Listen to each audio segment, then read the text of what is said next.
I'm Anne-Marie from brambleberry.com. Thanks so much for joining us today. Today we're going to be doing a cold process soap recipe. This is gingerbread cookie soap. Doesn't it look delicious? It's inspired, obviously, by that classic holiday dessert. And believe it or not, even though this looks kind of advanced, if you're a beginner, you can still make it.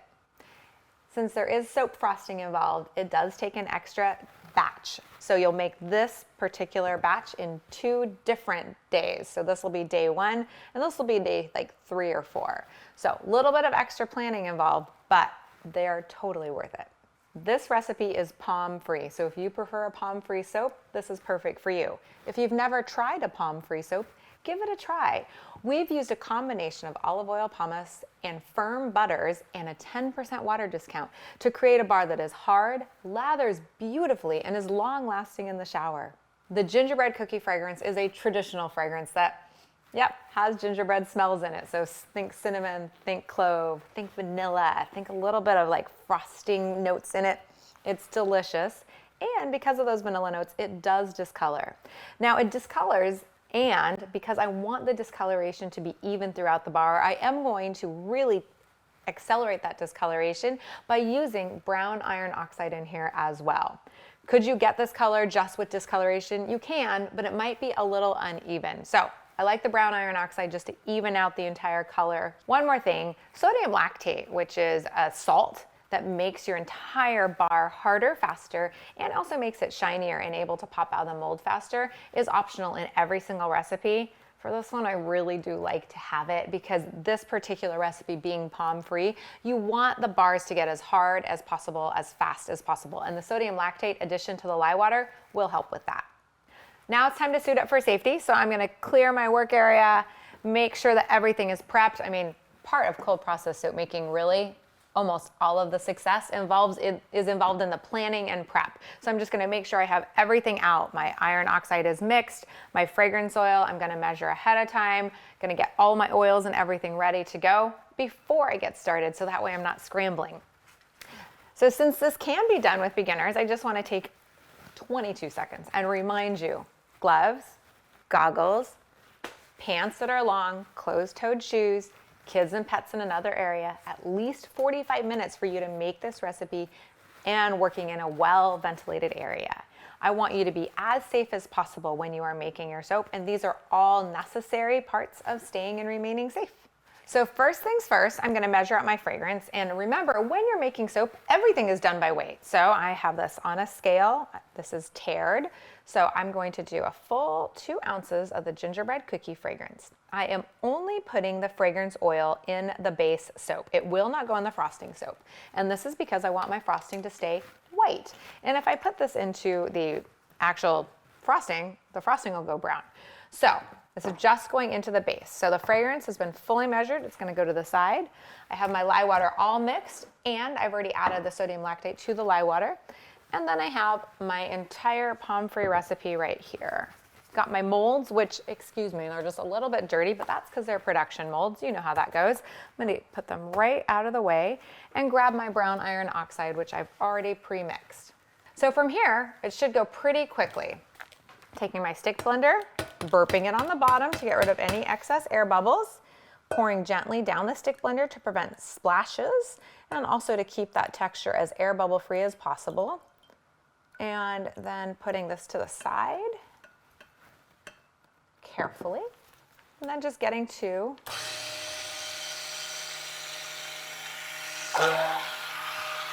a light trace. And here we have emulsification, but not a trace yet. I'm gonna trace pretty well here. I'm gonna go ahead and add my colorant and add my fragrance oil, and I'll probably stick blend again after I add my colorant just to make sure that the color is fully dispersed. And I've already mixed this once to get rid of any clumps, and so it's just 1 teaspoon of the brown iron oxide and 1 tablespoon of lightweight oil. And I'm just gonna give this a quick stir. Oh, it's so pretty when it does that. And then all of my fragrance oil is going in. Just gonna drizzle it, and then I'm going to hand stir just really briefly, just to make sure And I know what the fragrance oil is going to do because it's a brambleberry fragrance oil, so there's always testing notes on the fragrance. But it's always good when you are working with a new fragrance just to give it a quick stir with your hands and see kind of what you're looking like for consistency. I also see a few brown oxide specks in here, so I really want to give this a really quick stick blend, get rid of those specks.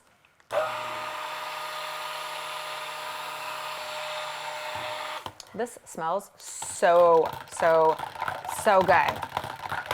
Like, smells like Christmas.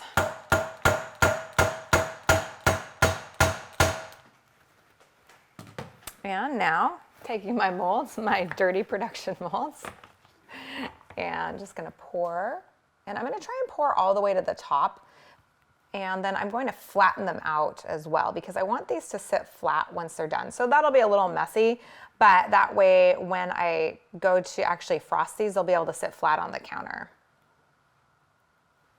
Because you notice they're mounding in the middle naturally. So you can notice that our trace is getting thicker. That's fun, right? It's always interesting to see the science of soap making really start taking effect. I love soap making because really it is a straight up science, and then the artistry comes from you.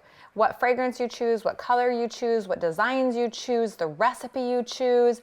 But the actual part of soap making is truly a science. And the science says, hey, once you have mixed your lye water and your oils, once you've saponified them, you know what? They do get thicker quicker. So you can see these are nice and smooth, but over here, we've got a nice thick trace going. So now I am going to make a huge mess and flatten these out. All right, you ready to be terrified about how messy this is gonna be? Because I really made a big mess here. Again, suited up for safety, impervious surface here. This is just gonna get scraped because I need these to stay completely flat. So when I go to frost them, they sit flat. So here we go. Flat, flat, flat. And I notice I'm a little light on this one over here, so I can just scoop in. So here we have this situation going on. Whee. So I'm just gonna take this here and I'm just gonna scrape it in. It's not very much. And then this is gonna be more though because I really over poured a few of these. So I'll just scrape. And now I have nice flat bottoms for the frosting. I'm gonna put a little bit more in this one here. So that way we have exactly perfect even bottoms, so that way our frosting will be able to go on evenly. Now, these guys we'll just take and we'll spray with a little bit of rubbing alcohol, so that way it helps to get rid of soda ash, and then we'll let them sit either on a heat pad if you want them to go through gel phase, and I do, for 1 to 3 days before popping them out of the molds and getting ready for phase 2, which is the frosting. So the frosting gets made fresh. While our bases have sat for 1 to 3 days, the frosting needs to be made fresh. Depending on the look you want, you may end up with a thicker frosting or a more thin frosting. I'm gonna go for a thicker frosting today, but I'm gonna try and show you at least the very concept of drizzling first. But let's make this frosting. One of the key components of the frosting is I'm using olive oil pumice.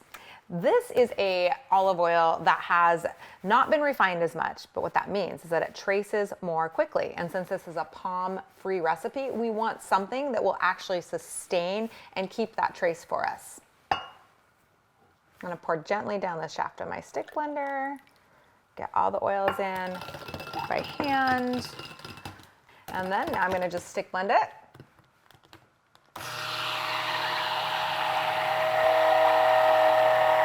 Did you see how white that got so quickly? It's because I had my titanium dioxide already in there.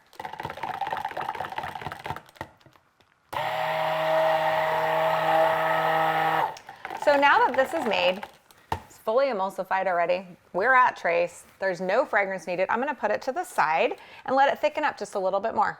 So I made these little beautiful pucks 3 days ago. They're slipping out so beautifully and so easily from the brambleberry molds.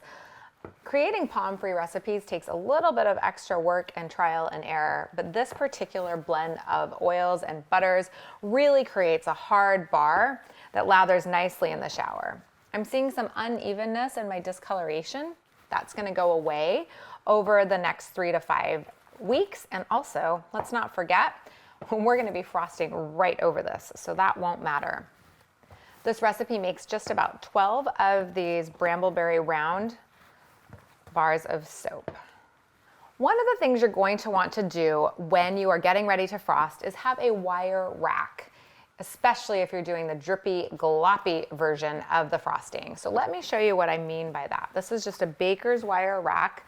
And if you don't have one, it's not that big of a deal, but you're definitely going to want to lay something down to protect your countertops.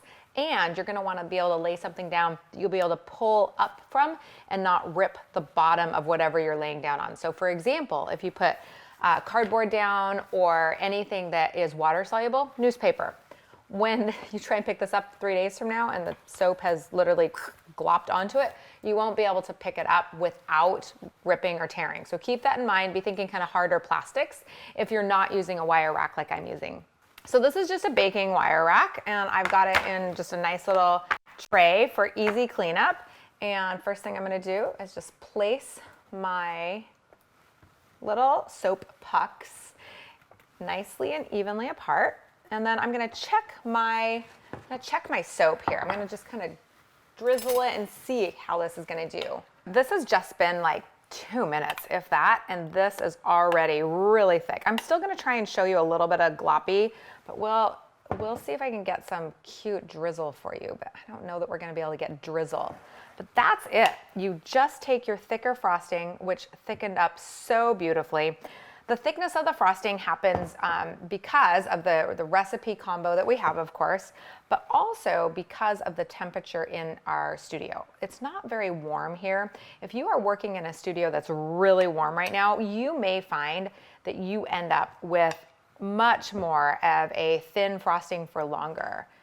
Once I have my frosting done, I'm gonna go ahead and do a little bit of some topper. And today I'm using coconut shells. And these are ground coconut shells that have been purified and irradiated to make sure that they aren't carrying any bacteria or anything like that. So they're totally safe for skin. I really love it. And you might look at it and you go, well, Anne-Marie, that looks just like cinnamon. Why wouldn't I just use cinnamon? Let's talk about where your soap goes. Now, would you knowingly and willingly put cinnamon in some of your more delicate parts? Nah, I'm guessing you wouldn't. So why would you do that with your soap? So that's why we're using the coconut shells, which are essentially an inert substance, meaning they're going to just be there for fun and looks. They won't irritate skin. They're totally safe to use. And so that's why I recommend something like the coconut instead of a skin irritant like the cinnamon. So with these, now I'm going to just let them sit here for a good 3 to 5 days before picking them up and peeling them off. You'll notice, of course, like I'm gonna end up losing this drip over here because once I pick this up, the drip is just gonna boop, like that. So you can totally decide if you wanna pick up now and try and loosen these up or if you wanna try it later. I do a little pick up now and loosen. And that way, hopefully, when I pick it up later, this entire frosting comes up with me instead of staying there. So this project, yes, it is 2 soaping sessions, but I think the results are totally worth it. These are so cute. And like all cold process soap recipes, you're going to want to wait for 4 to 6 weeks before using or giving away to make sure they're at their maximum hardness and, of course, their maximum gentleness. And then once you do that, they are perfectly ready to give away, to sell, to use yourself. They'll make wonderful stocking stuffers, and anybody would be thrilled to get this as a Christmas present from you. So if you like this video, give it a thumbs up below. Of course, subscribe to the channel so that way you can be notified each and every time we come out with a new video. And if you have a question, be sure and leave it below, and I might answer it in a future episode. Until next time, happy soaping.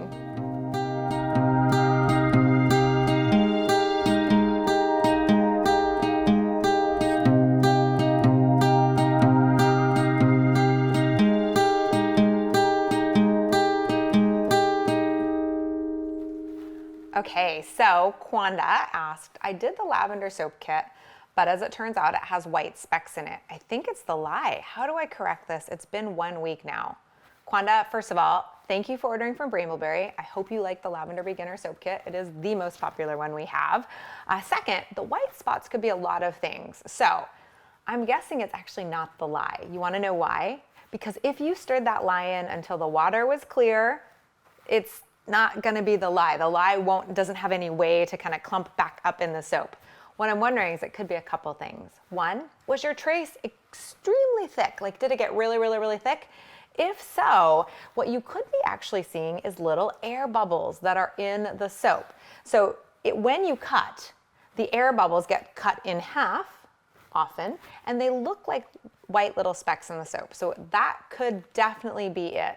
If it was lye, what you would see is actually weird little divots and holes that were weeping. That's because lye pulls moisture to itself. And so if there's actually lye in your soap, like that are actual chunks of lye, it will pull the moisture there. So you'll see a little divot and then you'll see kind of a little weep.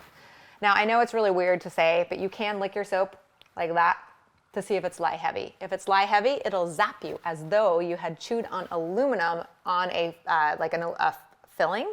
Really, that's a thing. So you can test your pH like that, or you can test pH strips. You can also wash your hands with it and see how your hands feel. I am really truly guessing though, if you mix that lye water in perfectly, that it is not going to be lye heavy. I'm guessing it's air.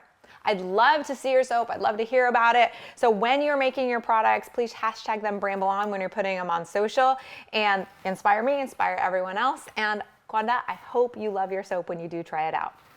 Happy soaping. Please tell me we got that for bloopers. It's in there. That's great.